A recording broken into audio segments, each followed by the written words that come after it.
Mkomba. Mzee matatu.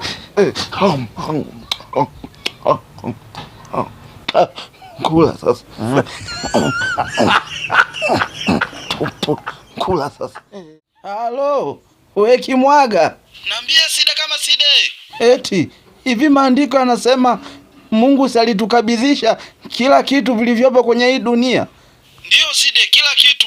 Yaani sisi binadamu ndo watawala wa hii dunia. Sasa mbona Diamond anatumia hela za familia vibaya? Nini? Diamond anatumia hela za familia vibaya? Kwanza wewe familia wewe na Diamond umeanza lini? Tumetoka kukubaliana hapa vitu vya dunia viko chini yetu. Sisi binadamu tumepewa na Mungu. Ndio, upo sahihi. Sasa mbona unashangaa kusema Diamond anatumia hela za familia vibaya? Sasa Side, wewe hela za Diamond zinakuhusu nini wewe? Sasa kila kitu tumepewa wote na Mwenyezi Mungu. Sawa, tulipewa kila kitu lakini utakula kwa jasho lako. Mimi hapa sizungumzii jasho, nazungumzia hela. Sasa Side, usichelewe hapo ni nini? Zile hela kaokota au zikatafuta? Kwa kumbe hela hatukupewa. Hela tuliambiwa tutafute. Sasa je, fanya kazi upate hela. Ndio maana yake utakula kwa jasho. Hela za familia. Basi, fanya hivi. Nipe namba za Diamond sasa. Amekata. Wewe Kimwaga, dunia nzima kichwa ni kimoja tu. Bila kolabo hiki ukimalizi. Au unakosea. Uko sahihi. Hii headache. Hii ni nini? Headache umesikia? Oya acheni dharau. Kama mnakimbiaga hivi. Hivyo shehe. Mbona simple? Shehe mdogo tu.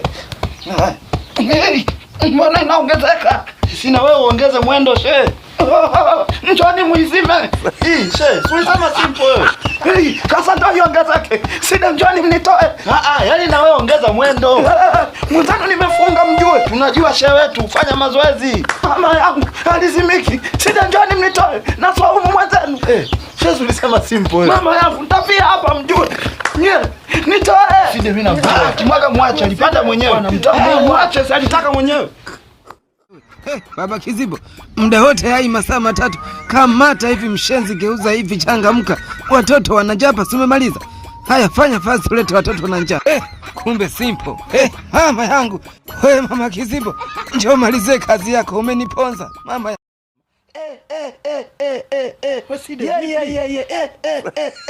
Oya. Sasa si useme. Oya mlete tuone. Bado lipo. Alafu limesema kwa ufupi. Asili humo, ngoja. We mama. We mshenzi ni unataka kunitoa roho. Basi chukua kisu nichinje. Wewe utakuja kumuua mwanao hivi. Alafu nimekumind kweli mama. Side kama Side. Wewe nani? Mimi naitwa Kagoma, ni presenter wa radio.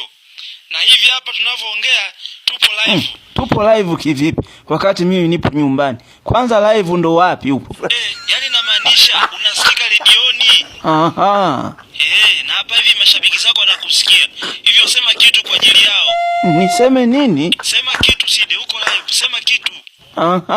Haya, kitu. Hatujakuelewa Side. Hamjaelewa tena. Si mmesema niseme kitu. Kwa ajili ya mashabiki. Sasa nishasema kitu. Yaani tulisema kitu tukimaanisha useme neno. Kwa hiyo niseme neno, yani neno. Haya. Neno. Basi Side, sema chochote basi. Labda hapo tutaelewana. Sema chochote. Haya, chochote. Side. Siku nyingine bwana, uwe na siku njema. Haya. Kumbe interview ndo waga nyepesi hivi.